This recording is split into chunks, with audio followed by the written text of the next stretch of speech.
braving the cold to show up tonight. I know there's other events going on today. So thank you. Thank you for being here. Joe, thank you for being here. And talking with me a little bit, starting off our Startup Grind 2022 year. And talking a bit about your experience with Proxibid, Auctic, UNL. Gosh, you got a lot going on. A lot of irons in the fire these days. But let's kind of rewind, kind of set the table with some details about Proxibid. Just start with what is Proxibid and kind of what do you do? Okay, so when we started Proxibid, it's interesting because we wound up going into an interesting space that I actually knew nothing about.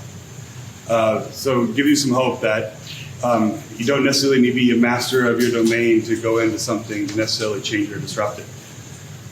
In essence, the problem that we solved at Proxibid was a recognition that there's a tremendous amount of activity globally every year of items sold at live auction. Matter of fact, over $1 trillion worth of goods are sold every year at live auction. It's a big number. And you start to try to figure out how that number gets that big as it is. It comes from a few things. First of all, think about it in the things that actually impact our lives when you touch. Almost every car that is driven is sold at auction at least twice before it is done. Livestock, the same thing, typically sold at auction more than once. All the silk in the world that comes out of Asia is sold at auction. All the tobacco sold at auction. All the sushi grade fish sold at auction. All the flowers that you wind up planting that start over in the Netherlands sold at auction. So there's this massive amounts of activity happening in space. Prior to the internet, though, interestingly, it was all constrained to geography.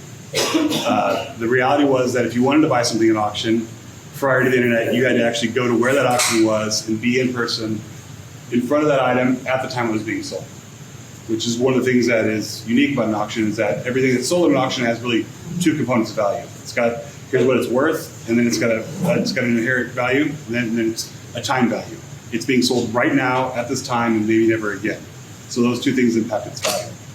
So geography really constrained the total amount that someone could sell an item for because it was really built around how many people they could draw around that particular item. The other thing that was interesting is that it was an incredibly fragmented space. $1 trillion worth of goods being sold around the world, and there were hardly any major dominant players.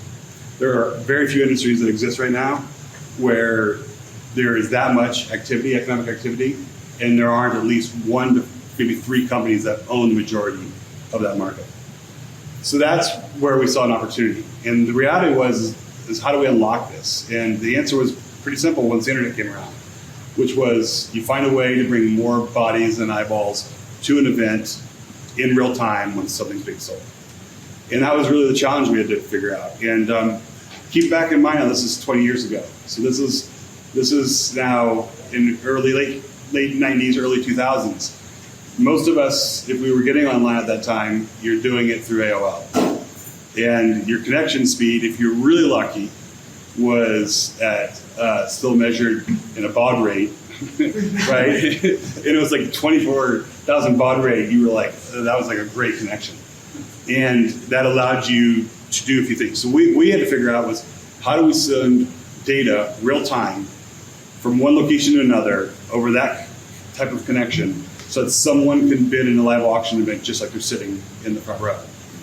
And the reality of it, and the reason that we had to do this that way was because no one in the auction space was going to slow down because we told them we were going to bring the internet. In fact, we were reminded very early on when we started Proxibid and we started to figure out how to broadcast these auctions in real time that the most impactful piece of technology prior to the internet, which they still weren't sure was going to actually help their business in any way, shape, or form, was the amplified microphone. So they had been doing business one way, literally, for over 3,000 years. The way that you ran an auction in 1998 was almost identical to the way that you ran it in 1598. The processes, the way it was recorded, the way the crowd gathered, everything almost completely identical. Everything was recorded on paper. Everything was really manually done. So we were going into a space that we had to disrupt with a group of people who probably told you that they were the second oldest industry in the world. And to get them to change was going to be really tough. And they were right. It was really tough. We had to convince them that not only, I love that line from The Simpsons, where Homer goes, the internet, well, that whole thing, is that still around? Is that's how they thought about it. There's like no way. If someone's going to buy a $150,000 piece of heavy equipment, there's no way they're going to do it without being able to stand right in front of it, kick the tires, climb up in it, turn it on and off. It just won't happen. And our goal was to convince them otherwise, and it took us a long time. So really what we wound up doing was creating a platform that allowed the capacity for you to sit in your home or office and bid in an auction in real time, just like you're there in person. So in terms of scale, I mean, you're talking about selling $150,000 pieces of equipment. How big did Proxibid grow in the 18 plus years that you were there? So in our first year of, I guess what I call revenue mode, I'll try to remember these numbers right. If I'm wrong, it'll be close. I think we sold a total of $1.5 million of goods online over the course of about 100 auctions that were done that first year, which would have represented about probably $50 million of total inventory that was available for sale. At my exit 2 years ago when the company was acquired, Proxibid had over $7 billion that year in our marketplace, with our marketplace. We worked with over 4,000 auction companies, and we were doing broadcasts in the neighborhood of over, I think it was close to about 2,000 auctions a month. Wow. And that didn't include the other changes that we made to the industry, and the fact that a lot of outcry auctions that most people are familiar with started to disappear.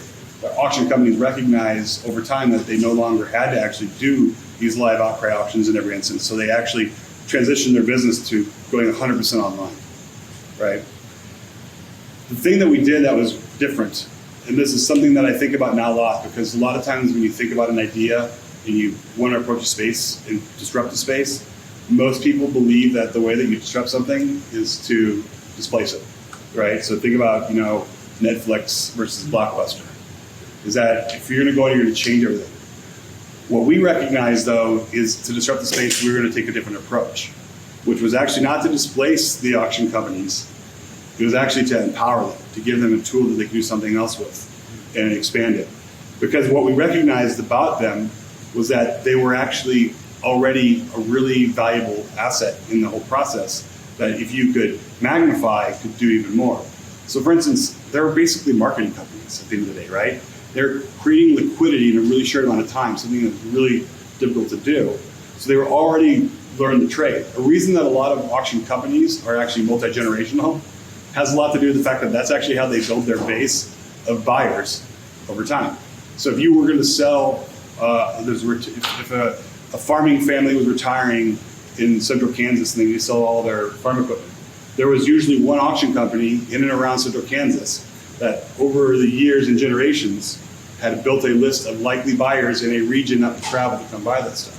So to create liquidity for that farmer in a matter of days and weeks was incredibly powerful, right? And something that they could actually charge quite a bit for. So it was not uncommon for an auction company to make 20, 30% of the total gross amount of sales. So we figured if we could empower them, they were actually already good at aggregating content. They already knew how to do it. They were already experts in the field. So they would bring a level of trust and knowledge, which again was something really powerful. Because if you're going to buy that equipment, $150,000 piece of equipment from 2,000 miles away, your assurance largely comes from the fact that this auction company sells equipment. They know everything about the equipment. When they build the actual catalog, they catalog the equipment correctly, and they actually include information that's important and necessary to help someone understand what the equipment includes and ultimately relates to its value. So brokering that trust was the really important part there. And if we could work with the auction companies and empower them, then we felt it would be a more impactful model than trying to disrupt them. And plus, it would be a less expensive model. Because if we had to aggregate content on our own to grow to $7 billion, we'd have to have a sales force of probably several hundred people, which would have been a costly endeavor. Mm-hmm. Do you remember the first thing you guys auctioned? You do, and I remember some of the more interesting things. So I'll give you the kind of the opportunity that led me into creating Proxibid with my co-founders is pretty interesting. I actually wound up living and working in Paris because prior to it was I think it was about 2010. There was a Napoleonic law in the country of France that basically didn't allow any antiquity to be sold outside of the actual borders of France without the government being able to reclaim it, or it didn't allow anyone to sell that antiquity unless it was a French company. So at the time, when it comes to like high-priced assets like collectibles and art and stuff, Christie's and Sotheby's were the two biggest names, right? They were not allowed to operate in the country of France. So a group of auctioneers formed called the Comité Pursuer, and they literally, and this exists today, if you go to Paris, it's a great place to visit. It's called the Hotel Drouot. It's this giant 3-story building that serves as the sales rooms and auction houses for several dozen different auction companies. So you could walk into that building any day, and all the catalogs for all the auctions are available. And you can walk from room to room. And you can go in one room, it could be a wine auction. You can go in another, it could be an art auction. So there was all these really cool opportunities, experiences there. And then the other really interesting part was because of the probate laws and the high taxes that exist in France, that one of the very few tax breaks that existed for most people there was to own art. So even most middle class, lower income class families actually owned or held on to art for their families because of the tax break. So usually when someone passed and the estate needed to be sold, it was actually easier to sell it at auction than it was to go through the probate process. And if the family wanted to own any of those items, they would just go buy them at the auction. So it created this tremendous amount of content of high-priced goods. So setting the stage for that. This is where we thought would be a great place to start working on it. It was one location. We work with these auction companies, those aggregated content. So we built the platform that would allow us to bid online. The problem we ran into, as anyone in this room that's built software can probably appreciate, is we were way behind. So what we needed to have ready by the date we committed to broadcast the first auction was quite a bit of a gap there. So we were building all the way up until that last the day of that auction. Well, the auction that we were going to do actually got moved to a town outside of France, out of Paris, about 20 miles. So I wound up being in a smaller town in France. Keep in mind, remember, everyone's now connecting to the internet via AOL. And we get out there, and I have to find a phone connection. And they point over to a brick wall like this, and there's a exposed wire hanging from the ceiling, dangling in the middle of it. And they said, "There's your phone connection." And I had to go over and literally kind of make sure that all the connection points into the actual phone jack were and plug the thing in. So we turned the software on. One, we didn't know if it would work. But if it did work, we had no idea if the people that we hoped that would be online to bid would be on the other end and be there. And then third, I'd never been to an auction before in my life, and I was asked to run our platform for the first time. And fifth, the auction was being done in a language I did not speak. So after all that happened, we turned it on, the phone line worked, the bidding happened, and we sold over $1 million of art. Matter of fact, we broke a record in France for selling the most expensive drawing of a John Singer Sargent sketch that had ever happened. And that was the moment, right? So all those crazy variables as to why or how this might work, that everything should have fallen apart somewhere in those, we actually were able to pull together, and it kind of validated our idea that people will do this. That's incredible. It's mostly incredible that nobody stole your entire idea off of that little shanty, one cord hanging off of a wall. You don't even know how many times we'd have a phone cord like this, and we're running a live auction, and someone walks by and yanks it right out of the wall, and then you're scrambling. Yeah, it would happen all the time. So if you think about, from the early days selling, $1 million worth of art all the way through $7 billion worth of inventory in a year, what are some of the, if you can pinpoint some of the pivotal decisions or partnerships, some things that happened along the way that you think led to big success? So we made just about every mistake that you can make. We actually we coined ourselves the king of the short-sighted decision because we made them all the time and we paid for every one of them. You go back to now 20 years ago, because this is important, or actually now it's a little over 20 years ago, I like to joke that we were a startup before they were cool. And in Omaha, there were very few to no resources that had coalesced around startups. We were kind of a very unique thing to be happening in this city. There was zero money that was organized around this risk profile, right? There was so little happening and so few people to go to ask, how'd you do this, or how'd you solve this, or what do you do? And keep in mind, at that time, you had to own every bit of your hardware. And then you had to find a co-location facility to put it in, but you had to own it. So when you grew and things got crazy and you started running out of capacity, you had to go buy another server. And then you had to walk it down there and install it or pay someone to install it for you. And then manage it and monitor it. And if something came unplugged accidentally, someone on the team had to drive down furiously to get into the co-location facility and plug it back in. So that kind of stuff was really going against us. So when cloud computing came around, we were very early to adopt, earlier than we probably should have been, and most companies would be willing to do. But we did it the second it became available. So where we made mistakes early on, we focused on the chicken and egg problem of how do we create, critical mass here. And we did it by going to the auction companies to convince them to put their auctions online. When we were doing that, though, what we started to build was software for auction companies. So we became a service provider. We were building a platform that we'd sell to auction companies, and they were our customer. And everything we did and every feature we built was for them. What happened over time when we thankfully started to get traction is one day we realized that we had some people buying on our platform that were buying all over the place, different auctions in different states, that if we looked at it, they were actually generating more revenue than most of our customers because they were actually buying everywhere. And we earned a percentage of everything that was sold online.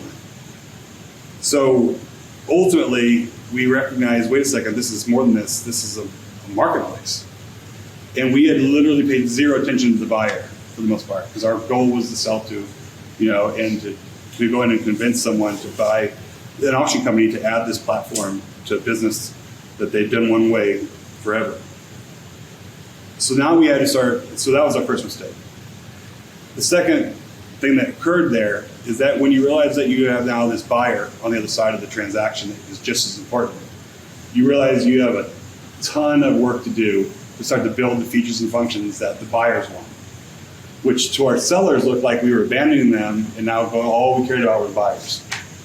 So now we have these people that we need to get our business done every day think that all we care about are the buyers, and the buyers that are basically like, we need you to do this so we're going to stop buying stuff. And it really put us in a really challenging spot. If we would have had the foresight to understand where it was going, we would have been paying better attention. If we didn't have the blinders on, we would have recognized that.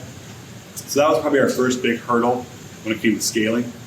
And then the technology right behind it. Is that, again, when I told you guys we had to own our own software, we would painfully spend almost every dollar we had to buy new software to give us this tremendous amount of additional bandwidth and help. And then we go and get it all installed and up and running, and we feel so great, we all take a breath. And then 2 weeks later, we were pegged again against the fact that the software and the growth was already pushing past the limit. So we weren't scaling well. And one of the mistakes that we made early on is that we had a ton of young, really smart people helping us build software. The problem is none of them had much experience, right? They were all in their 20s like we were. They understood how to build stuff. They built great stuff for us. But none of them had the capacity or the experience to start thinking about what's this mean 5 years from now, or what's it mean 3 years from now, or what's it mean 2 years from now. We didn't have people that were thinking about the hardware as it related to how it worked with the software. We just had people building software. And we used to always, this joke with our IT team is that we used to always walk in the room because the customer told us something they needed. We walk in and they go, hey, we need to be able to do this. Can you do this? And their answer was like, yeah, it's software. We can make it do anything. It's just how much time and money it costs to make it do those things. And we would run into that problem all the time, is that we didn't get it. We were too caught up in what we were building. We were too focused on feature development. We didn't have enough people. We weren't bringing in enough experienced people early enough to help us stop avoiding those mistakes. We needed people to come in to start that could bring a new point of view. And it will always just go, go, how fast can we get there? So what got you out of that feedback loop where you were, constantly focused on product, constantly focused on building, and not enough on what are my customers saying, what's the feedback, how do we respond to that? So one of the things that we did, which is, again, I think unique for a lot of founders, is we hired ourselves a boss. There was 4 of us as co-founders who would often get in conversation about what we thought were really important decisions, like what kind of paper should letterhead be on. Remember letterhead when you had actually had to write letters to people? But we get stuck, and 2 of us would be for one kind and 2 for the other kind. So when you have an even number of co-founders, keep in mind that a lot of times you'll wind up in a 2-to-2 tie almost all the time. So I think it's Murphy's Law. So we how do you break the tie? We also would, because of the fact that none of us had a ton of experience ourselves, we would overanalyze everything, right? And we get stuck on being so worried about making the right decision that we would basically become paralyzed and we wouldn't make a decision at all. And it's when we realized, what we need is we need someone to steer the ship while we row the oars, so that we can actually focus on what we know we have to do, because we're at the stage of going in and disrupt the market. We have huge growth opportunity in front of us. It's a land grab, so you have to move as fast as possible. Everything was ready, fire, aim, but we would get ourselves in trouble all the time. So the first move we made is we brought in a CEO that had the experience, that had the chops, he had the gray hair. And we said, look, help us focus on this. We're great at what we're doing, but we need you to help give us and keep an eye on the horizon while we build stuff. So that was the first thing. He obviously very early on then started to help us identify areas where we need someone with more experience on this team. And we need someone with more experience on this team. And again, another recognition that I think is really important, especially if you're going to grow your business and manage people, is a recognition that some people are great at getting you from here to here, but they're not equipped to get you from here to here. And it's hard, especially when you have early employees in a startup that have worked so hard for you and are so loyal to what you're doing, and to recognize that they don't necessarily possess what you now need to grow to that next level. So it puts you in this really, really challenging spot where, like, I don't want to do the wrong thing by them because they've been here, they bought in, they were employee number 3, but yet they can't do it. And it's not because they're not trying hard. It's not because they are refused to. They themselves didn't possess the experience. The other thing that you make a mistake in when you're moving really, really fast is we weren't investing enough back into everybody, right? So if someone has no experience how to managing people, you can't be upset when they're doing a horrible job at it, especially if you give them no tools to try to help them learn how to manage people. But when you're moving so fast and everything is about growth, these things aren't stuff that comes top of mind. And the one thing that I try to do when I work with a lot of startup founders now in roles that I can see they're going through growth is try to help them see those things, because you rarely see it yourself when you're in the middle of everything. Sure. So I want to fast forward a little bit into modern day. You've had your exit. You're onto a couple new things, a couple new ventures. Executive in residence at UNL, co-founder of Auctic. Can you talk a little bit about Optic first, and then tell us about your experience at UNL? So Auctic is a startup that is kind of in a space adjacent to what Proxibid did. Proxibid created this marketplace focused on working with auction companies and helping people get access to content in those live auctions. One of the things that happened soon after the exit is that the pandemic really changed a lot of stuff, obviously. And early on, if you all remember, it feels like it was forever ago, but it was actually not that long ago. Early on, one of the things that really everyone struggled with is that none of us knew how long this was going to last, right? We were all locking down for the first time. People were shutting doors. People in the auction business or the liquidation space could no longer hold out live events. And it was interesting is that they all knew that if they didn't have an internet component already connected to the business, they were going to eventually have to. This made them realize there's no way around it. Matter of fact, if I am going to survive the next 3 months, 6 months, however long I'm not going to be able to do in-person events, I need an online solution.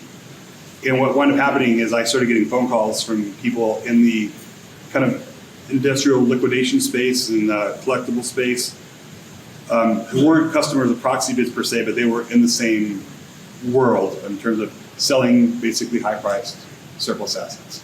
And they all started asking me, can you help us build a marketplace or a platform? And after about the third call, I realized that I had 3 people just call me who all wanted to hire me to basically build them the same thing. And I'm like, well, what if I could figure out a way to build the same thing and I could just sell to all 3 of them? And it's really what changed kind of the point of view. And what we could recognize was that now that we created such a critical mass, there is no auction that exists today of merit that does not have a live internet bidding component attached to it. Now what was starting to happen are people were starting to recognize that, for instance, they may already own an entire marketplace. They're the prominent liquidator in the space. They don't necessarily use auction per se, but now they need a tool online, and they started approaching by building these tools, and that's when I actually recognized there's something here. And we went back out, and I could leverage my knowledge that I knew from what we were doing at Proxibid and do an adjacent space, and go a completely different direction. So that's kind of how Auctic came out. So what we're building basically enterprise class customized marketplaces for big companies that want and have ongoing, recurring surplus assets. So a perfect example, we're working with somebody in the thoroughbred horse space. They sell over $500,000 of thoroughbred horses every year, most of it done through very traditional on-site means. The pandemic shut down all their capacity to do that for a while. It freaked them out. It made them realize that, okay, we have to do something on the internet, and if we're going to do it, we have to own it, right? And part of it has to do with the fact that they're owned by the Sheikh of Dubai, and they have certain capacity that they know that if they're going to do something, it's going to be something of their own. So we started figuring out how to basically build these modules that we could actually create all the components of a marketplace, from the administrative side to the transaction side, but yet then customize them in any direction or form they need to go into. And we're doing something that's now in the medical equipment space, right? There's billions of dollars of stuff, of medical equipment that leaves hospitals every year and gets purchased by other hospitals, clinics, and also leaves the country. All of it's done through incredibly inefficient means. Small broker networks that send emails with spreadsheets back and forth to each other. And we recognize an opportunity to go and really disrupt the spaces. So what is that like? I mean, hopping back into the saddle and being, kind of in the early stages of another startup company after an exit, after 18 years growing Proxibid, what's that like hopping back in the saddle? So that part feels good, because I recognize at the end of the day, I like to build things. And since I'm not really good at doing it with my hands, this is all I got. It's companies, I guess. But look, my North Star, and the thing that I always try to relate to anyone that started a business or thinking about it, especially very young entrepreneurs, is that you build a business to solve a problem. And that's something that is often not thought of or forgot all the way through. A lot of students that I'll talk to about that, I'll tell me they want to start a business. Like, I know I want to start a business, I just don't have an idea yet. And my response to most of them is that you're thinking about it wrong. It's not about coming up with an idea. It's about being able to recognize problems and then understand solutions that no one else has done. And sometimes it's not understanding a problem that no one's ever solved before. Someone may have solved it, but they may have actually not thought about it all the way through, or there's a different way to solve that problem or add additional value that people aren't doing. And that, to me, is exciting, as I like being in the business of solving problems. And you definitely get to do that a lot early on. So that part's fun. So at UNL, you get to work with a lot of students. You just announced the launch of the Accelerator that you're running. Tell us a bit about being an executive in residence at UNL and kind of that experience working with young entrepreneurs. So this opportunity came up largely in part. I've been on an advisory board for the College of Business in Lincoln for several years. I've been working with the Center for Entrepreneurship. Early on, the goal was to get curriculum built, which we were able to do. You can literally now get a major and minor in entrepreneurship, which I think by itself is exciting. There's a ton of programming. Matter of fact, the most popular courses in programming inside the College of Business are the entrepreneurship programs in the classes, which is fantastic. And then after that, it was to figure out within the university system, if you look at any ecosystem that's really healthy right now, startup ecosystem around the country, one of the things that you'll notice is that there's at least one major academic institution in the middle of it that plays a really significant role in that ecosystem, right? You can think of Stanford and Silicon Valley, you can think of MIT and other schools, Georgia Tech down in South Austin in Texas. These universities play a really, really impactful role. And they do all kinds of different things in that system. If you think about it in the Midwest, when you ask somebody which university in the Midwest plays that role, I haven't found anyone yet that can answer that. So my contention was this is something that I thought the university system in Nebraska was well equipped to do. Obviously, Lincoln as a research university was in a position to be able to leverage stuff that was already happening in this role. And my goal was I want to make it I think it should be the institution that everyone recognizes in the Midwest. So I was banging on the table saying, we need more outreach, we need more connectivity to what's going on. Thankfully, the dean listened, and she actually took it into the strategic planning session that they did for the college a few years ago. And they came out on the other end of it with an idea to create this new role called the executive in residence or the entrepreneur in residence. They changed it to executive because they thought it had broader appeal. But really what they wanted is the role to have someone come in with an entrepreneurial lens and start looking at what was going on inside the college and then start to challenge those things. And is there better ways to do it? Is there different ways to do it? Are there things we're not doing that we should be doing? And that's really where the role came about. So soon after they came out of the meeting, they came up with the idea, they approached me about the role. So the moral of the story is be careful what you ask for, because you might get it. And honestly, when I was first asked about it, in my mind, I was like, oh God, no, I do not want to do this role. Why would I want to go into this giant, bureaucratic, political institution that's done one thing, one way forever, and works in these siloed environments? That's nothing about that sounds like it's something that would be fun. Interestingly, the more I thought about it, the more the challenge of going into this large institution started to become really appealing. And where I landed was, you know what, I'd be interested to see if I can go in and start to make changes. Can I create friction? I told the dean that I was interested in the role and she was comfortable with two things. One, she's got to be comfortable with the fact that I only know one way to do things. And from her point of view, it's going to feel like I'll be asking more for forgiveness and permission. And two, disruption never comes from within. So if I'm going to be in this role and I'm going to be working with and for the college, I'm going to live on the fringe. I'm going to keep myself out of the weeds. I'm going to learn just enough about how everything works, but I'm going to stay out of the details.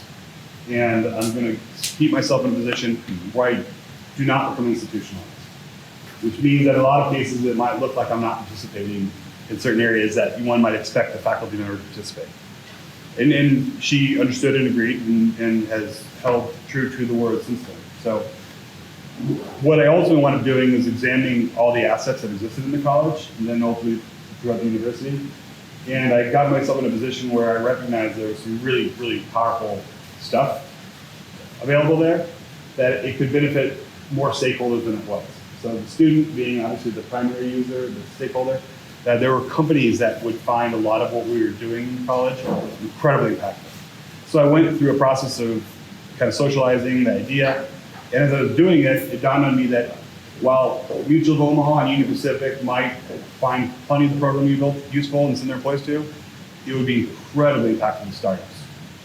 And it goes back to, again, that idea of the university and the role that some of the roles it should be playing in the ecosystem, this is where you can build into it. So my focus, by no surprise to many, started to focus on entrepreneurship and startups and how the university could be better leveraged and participate in making a bigger impact in the ecosystem. Excellent. It's got to be good to see, a wealth of new resources that you didn't have available when you first started Proxibid that you probably would have leveraged if they were around. Yeah, look, I didn't recognize I was an entrepreneur until much later. I guess I kind of always knew it, but I hadn't been forced to, come to terms with it. And the reality of it is that if I would have had exposure to some of the things that I know the college has in place today, I would have figured it out really soon. I would have understood. And maybe the hardest thing to do in any ecosystem is defining entrepreneurs, right? That's the one area that is probably the most challenging for any and every ecosystem, is who are they? And then how do we get behind them and support them and stand them up? And it's not like you can do a roll call and ask, hey, who's an entrepreneur, come on out, because most people don't even know it. And the fact is that what I've come to learn, and the thing that I share with people who then tell me they definitely want to start something, is to recognize that being an entrepreneur is not a job, it's a lifestyle. And that lifestyle means that it lives with you all the time, which means that you and the people that surround you have to be really comfortable with that. And by example, Proxibid's unofficial headquarters, when we first started, was Barrett's. Almost all of our meetings happened at Barrett's. It's where everything happened. And it's also where we would socialize. So at the time, most of us, none of us were married, but we all were dating who would eventually become our wives. And we would be out, and before you knew it, we'd be all out socializing, and all of a sudden, all of our girlfriends would get up and sit at another table. And we're like, it dawned on us about an hour later that they moved. And it's because we were all talking about work. Right? We couldn't stop ourselves. We couldn't help ourselves. It's like every conversation drifted back to what else to do. We couldn't stop thinking about it. So one of the things to keep in mind is if you are married or you're dating someone, make sure they're on for the ride. Because if they don't, it makes it way, way more challenging. You have to understand it. It also offered something that, again, our ecosystem did not support as it does better jobs today, but she was my wife at the time, my fiance, she was our stable income, right? She's where our health insurance came from. She was all the things that actually gave me a shot to take a risk that would have been way harder to do without it. So those things actually wound up helping a ton. We went for over 8 months without paying ourselves $1, I think. And then when we did start to pay ourselves something, it was not a lot. It was less money than I was making before. And when we started to hire people, we made a commitment as a team that there would never be a time when we let anyone we hired go without a paycheck, which we held up to. But it often meant that we couldn't pay ourselves at a certain point in time. We could maybe every once in a while, but if we did and something went wrong, we were in trouble. Because we just used all the rest of the money that was in the bank to make sure you got paid. So having someone there that could help you and support you is super helpful. I don't know, I think I drifted from what your original question was. That's all right. That's an incredible blessing to be able to have that support system, to be able to give you the shot to be an entrepreneur. Speaking of help, that is kind of the big pivotal thing for Startup Grind and the community here is, how can I help? That's always should be the first question that anybody asks when they come to a Startup Grind event. Not how can you help me, but how can we help you, Joe? How can the Startup Grind community help you as an entrepreneur, as an executive in residence? What can we be doing to help you out? So I think the first thing you could do is you're doing right now, right? Is community. The one thing that we need to do a better job of that I think has waned over some time is that a lot of the things that were going on in the startup community have kind of drifted apart for a while. There's probably a wider gap between Omaha and Lincoln that there's ever been. And there was a time that I remember that it was one ecosystem, and it probably should be, because I don't know if either city has everything that it needs to become as its best version of itself. Look, the reality of it is that if you compare the distance between Omaha and Lincoln, it's shorter than what most people in major cities have to commute, right? And if you don't think the cities are connected all that well, all you have to do is look at the physical example of the fact that we're connected by a 3-lane highway in both directions.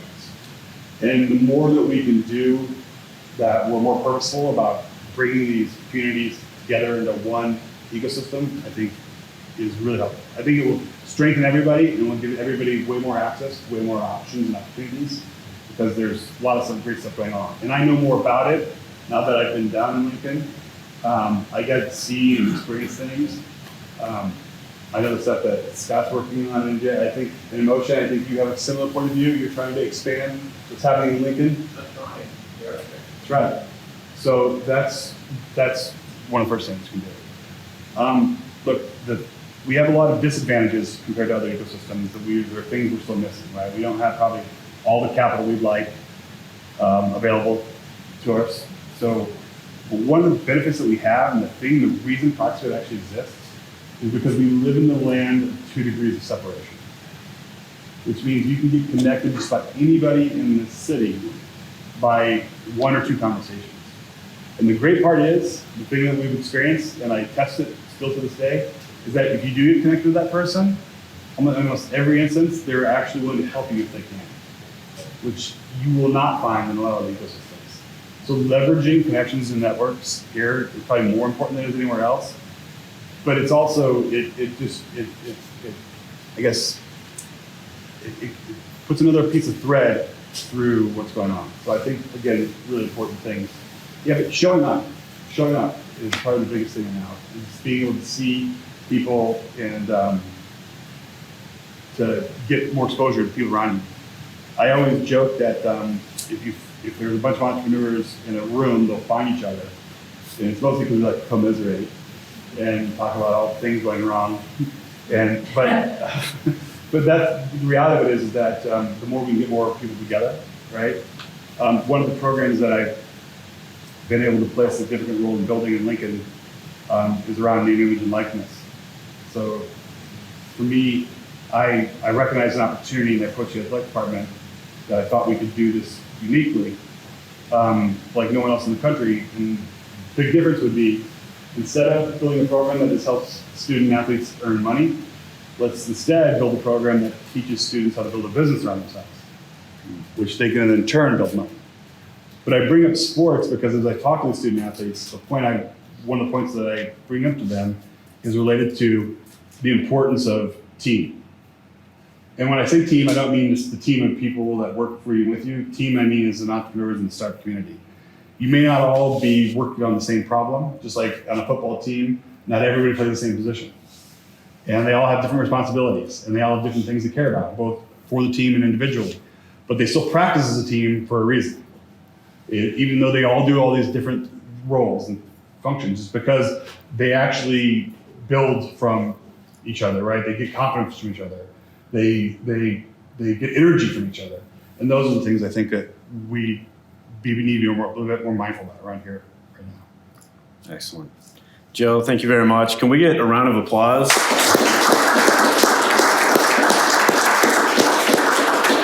I want to open it up. Any questions, please raise your hand. Yeah, Justin. Yeah, I love the football team analogy, especially in like startup community. We preach like inclusivity. So kickers are people too, guys. I was a kicker in college.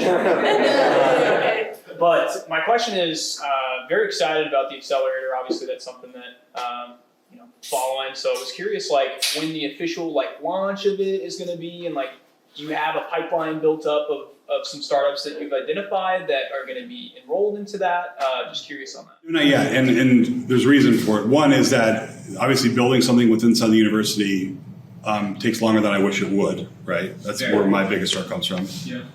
2, though, is I'm trying to be really intentional about this.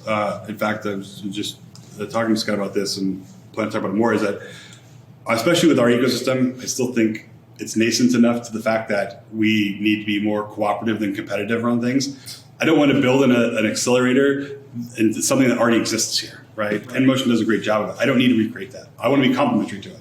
So what could I do? What can we build that would lead to more people approaching Nmotion about getting in, or when they get out and they realize, okay, now I'm in a position to do something with this. Here's what I need. So really, it's working through some of that. But to be honest with you, there's 2 tent poles that I'm working to build this off of. And this is me looking a little bit back at what did I wish I knew better, or I was better equipped for when we started Proxibid. The first one was communication. I started a company with 3 good friends. It was shocking how poorly we communicate with each other when we were trying to build a company. I mean, it's like we didn't know each other, but it's because we didn't. Right? We were friends. We to start dealing with things in a professional fashion, start focusing on stuff that hardly ever came up in your relationship, changed everything. And we were bad at it, right? And we were bad at it because we never done it. And once we got help and we were able to find some tools, it changed everything, right? It really opened up. So that's the one tent pole. I think that's a tool that we can build.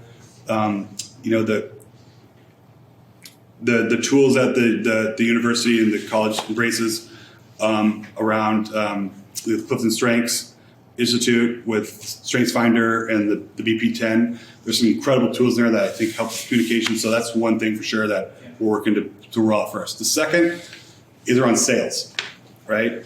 I don't care what role anyone's in a startup in the first handful of years, all you do is sales. Yeah, most companies, especially with young co-founders, founders, and or first-time founders, have little to no sales experience.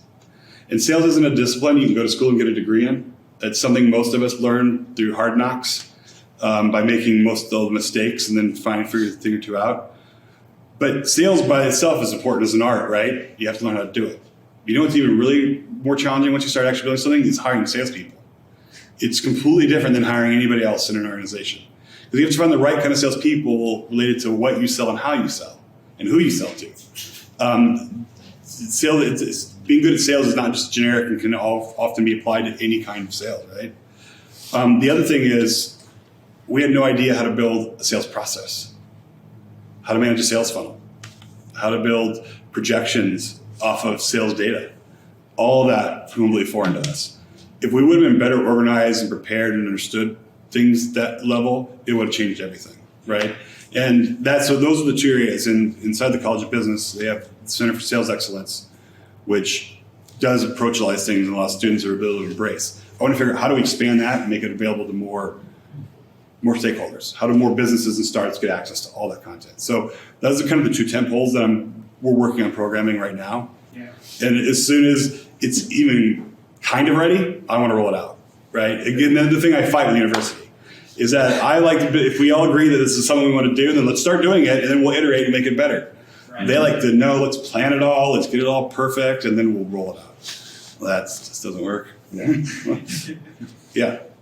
If you were to relive your software dilemma, what steps would you take to avoid the challenges you faced? So the concept of MVP didn't exist, right, when we created our software. We became really feature driven, and that's the biggest thing is to realize what role and stage are you in. Early on, you're a feature driven company, right? Think about your phone. All anyone cared about after the iPhone came out was creating another phone that looked just like it. Now they all look like it, right? And then to be competitive, it was about, well, this one does this, and this one takes better pictures, and this one lets you send messages to each other, and all feature driven. Now, the one thing that most people care about their phone is that it works, right? Is that all the messages is utility now for you. You don't necessarily think about the features. You don't buy it because of the features anymore. You buy it because it's the best built phone. It's the most reliable. It's one that works best in your network. Realizing where you're at and the fact that you're going to evolve is the one thing I wish we would have known better, because we would have been able to understand and ask ourselves, where are we on the map? It would help us tremendously. Does somebody else have a question over here?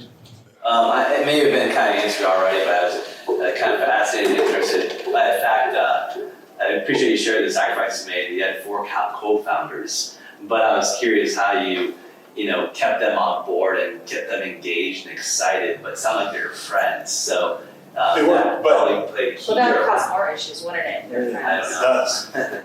Yeah, Is that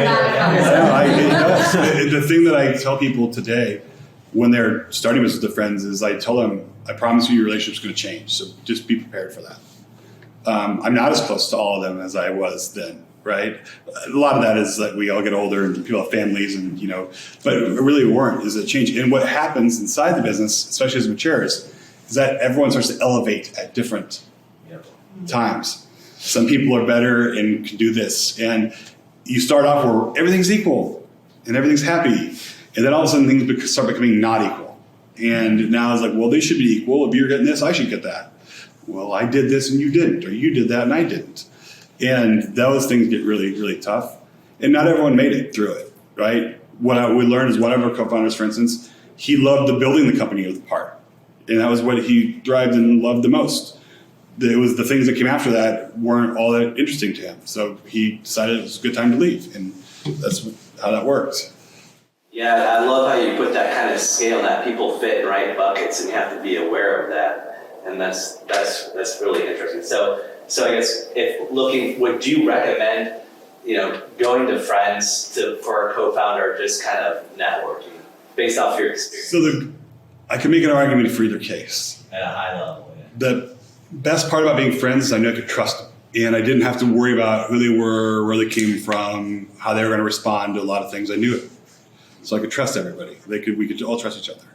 That was the best part about it. The challenging part about it was, again, that was going to change relationships. And sometimes you have to ask yourself, what is more important?